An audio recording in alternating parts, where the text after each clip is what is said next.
Chapter 9, Sloka 13. Mahatmanastu mam partha. Mahatmanastu mam partha. Mahatmanastu mam partha. Daivim prakritimashritaha. Daivim prakritimashritaha. Daivim prakritimashritaha.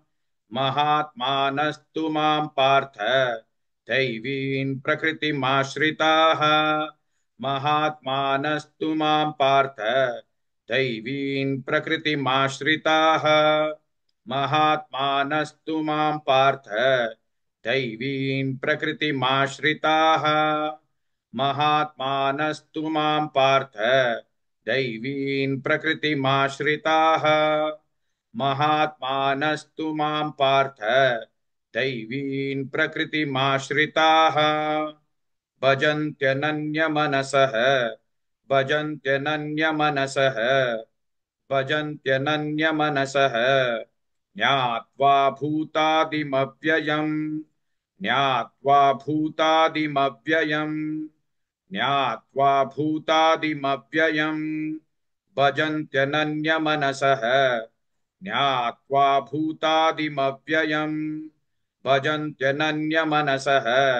ज्ञात्वा भूतादिमव्ययम् भजन्त्यनन्यमनसः ज्ञात्वा भूतादिमव्ययम् भजन्त्यनन्यमनसः ज्ञात्वा भूतादिमव्ययम् भजन्त्यनन्यमनसः ज्ञात्वा भूतादिमव्ययम् महात्मानस्तु मां पार्थ दैवीं प्रकृतिमाश्रिताः भजन्त्यनन्यमनसः ज्ञात्वा भूतादिमव्ययम्.